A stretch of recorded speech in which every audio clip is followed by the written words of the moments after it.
मिताली, ये देखो, दूध की मलाई को ऐसे अच्छे से पकाकर उससे शुद्ध देसी घी बनाया जाता है। ठीक है दादी माँ। अचार बनाने के लिए ये बहुत जरूरी है कि हम आम को बहुत अच्छे से सुखाएं। क्यों दादी माँ? क्योंकि अगर आम में थोड़ी भी नमी रह गई तो मसाले मिलाने के बाद स्वाद अच्छा नहीं होता। ठीक है दादी माँ, मैं समझ गई। इसी तरह मिताली अपनी दादी माँ से कई चीजें बनाना सीखा करती थी। मिताली को खाना बनाना बहुत पसंद था। समय बीतता गया और अब मिताली एक बहुत खूबसूरत युवती बन चुकी थी। दादी माँ ने मिताली की शादी एक बहुत ही होनहार युवक महेश से कर दी। मिताली और महेश एक साथ बहुत खुश थे। 1 साल बाद मिताली और महेश को 2 जुड़वा बच्चे हुए, जिनका नाम उन्होंने आलोक और आदित्य रखा। दोनों की अच्छी कट रही थी। महेश अपनी जिम्मेदारियां बहुत अच्छे से निभा रहा था। कुछ समय बाद मिताली की दादी माँ नहीं रही। उसने रो रो कर अपना बुरा हाल कर लिया था।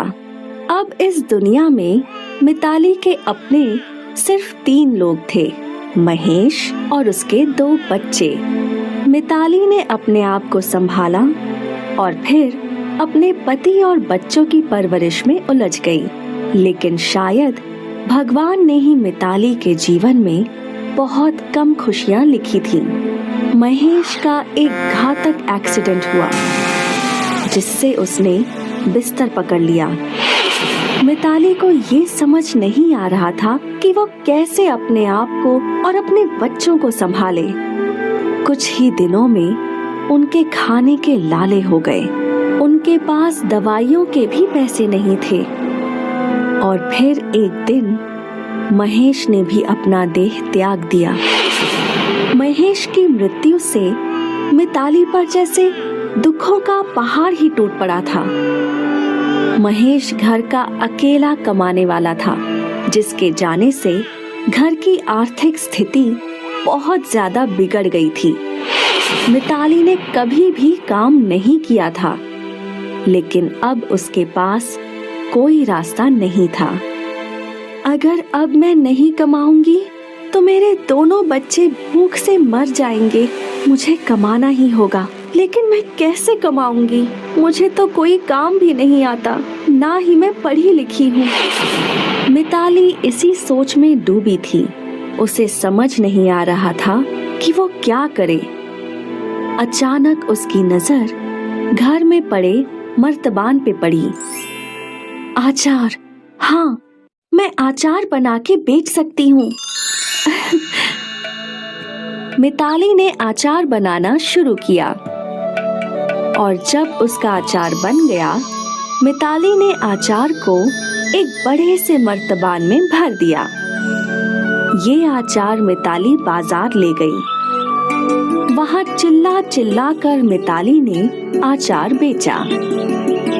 कई लोगों ने मिताली से अचार खरीदा और जब शाम हुई तो मिताली अपनी पहली कमाई देखकर बहुत खुश हुई। उन पैसों से मिताली ने और आम खरीदे और अपने दोनों बच्चों के लिए कुछ खाने की चीजें भी। अगले दिन मिताली ने फिर अचार बनाया और फिर बाजार जाकर उसे बेचा। कुछ ही दिनों में मिताली का अचार पूरे शहर में चर्चा का विषय हो गया था और अब मिताली के अचार के लिए लोग कतार लगाया करते थे।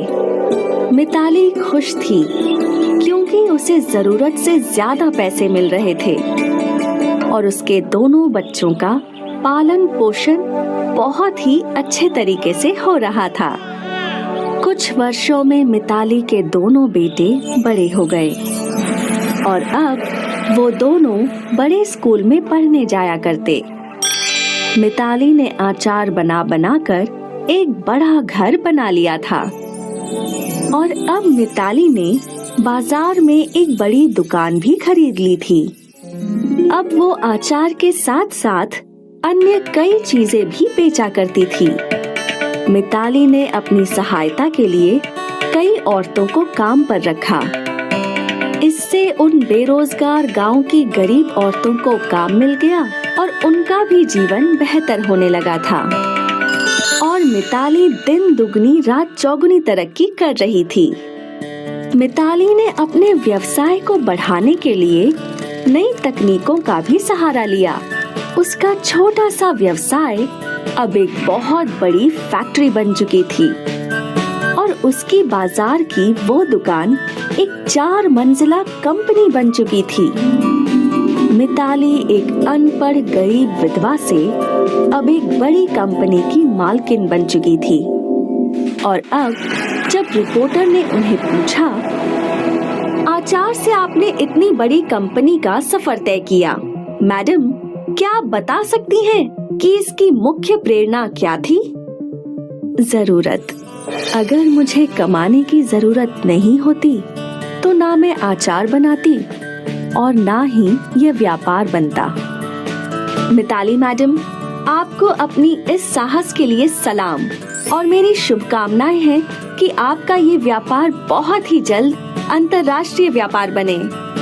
तो मैडम, आपकी इस पूरी कहानी की सीख ये है कि कामयाब बनने के लिए लगातार मेहनत करने की ही जरूरत है।